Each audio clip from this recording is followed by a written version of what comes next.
আসসালামু আলাইকুম প্রিয় বন্ধুগণ, চলে আসলাম ময়মনসিংহ জেলার সীমান্তবর্তী উপজেলা ধোবাউড়া উপজেলার বন্যার পরিস্থিতি আপডেট নিয়ে।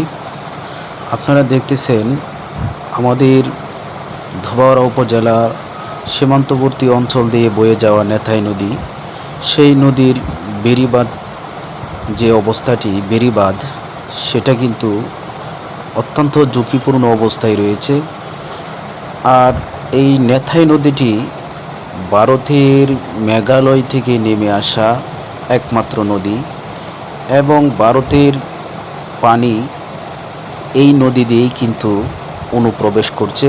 আপনারা জানেন গত 2 দিন যাবৎ নেথাই নদীর পানি শু শু করে বাড়ছে, যার কারণে এই যে বেড়িবাঁধটি দেখতেছেন এই বেড়িবাঁধটি কিন্তু অত্যন্ত ঝুঁকিপূর্ণ অবস্থায় রয়েছে এবং এই বেড়িবাঁধের যে আশপাশের বাড়িগুলো আছে বসত বাড়ি, সেই বাড়িগুলো কিন্তু খুব আতঙ্কিত অবস্থায় আছেন। এই বাড়িঘরের মানুষগুলো কিন্তু খুব ভয়ে আতঙ্কে দিন পার করছেন, কখন জানি বেড়িবাঁধ ভেঙে যায়। আর যদি বেড়িবাঁধ ভেঙে যায় তাহলে কিন্তু ওই বসত বাড়িগুলা খুবই ভয়ানক ক্ষতিগ্রস্তের সম্মুখীন হবেন। আপনারা জানেন এই যেই বাড়িগুলো আছে, যেই বসত বাড়িগুলো বেড়িবাঁধের ভিতরে পড়ছে, এই বাড়িগুলো কিন্তু ঘরে এবং বসত ঘরে থাকার ঘরে কিন্তু পানি, মানুষ কিন্তু ঘরে বসবাস করতে পারছে না। পাশাপাশি মানুষজন চেষ্টা করছে, এলাকার লোকজন মিলে বেড়িবাঁধটাকে টিকিয়ে রাখার, যাতে করে পানি কোনোভাবেই প্রবেশ করতে না পারে। দেখেন কীভাবে বেঁধে রাখছে, কিন্তু এই বাঁধ কতক্ষণ টেকসই করবে এটা বলা বাহুল্য। আপনারা জানেন পানি যেভাবে বাড়ছে, আর অল্প কিছুক্ষণ পরই হয়তো এই বেড়িবাঁধের উপর দিয়ে পানি প্রবাহিত হবে। আর উপর দিয়ে যদি পানি প্রবাহিত হয় তাহলে কিন্তু বেড়িবাঁধটিকে টিকিয়ে রাখা খুবই অসম্ভব হয়ে যাবে।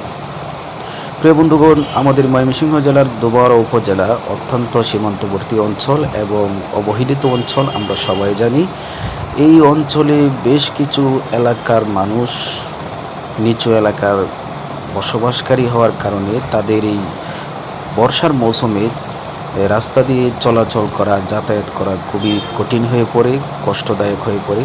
আপনারা দেখতেছেন যে ওই যে নেথাই নদীতে পানি কিন্তু ভরপুর এবং বিশাল স্রোত।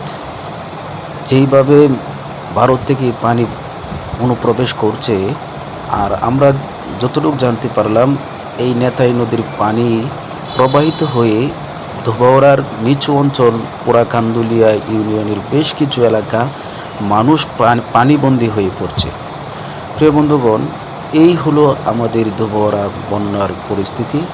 আর বেড়িবাঁধের পাশাপাশি যে বাড়িগুলি আছে, এই বাড়িগুলো কিন্তু অত্যন্ত ঝুঁকিপূর্ণ। আমরা বিগত দিনেও দেখছি যে পানির প্রচুর স্রোতের কারণে, চাপ পড়ার কারণে, নেথাই নদীতে পানির চাপ পড়ার কারণে বিগত দিনেও বিভিন্ন দিক দিয়ে বিভিন্ন অঞ্চল দিয়ে কিন্তু এই বেড়িবাঁধটি ভেঙে গিয়েছে এবং বেড়িবাঁধের আশপাশের যে বসত বাড়িগুলা সেগুলোও কিন্তু অনেক ক্ষতিগ্রস্ত হয়েছে।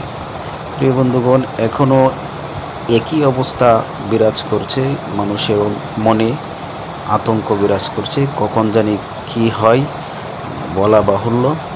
এই ছিল আমাদের ধোবাউড়ার আজকের বন্যার আপডেট।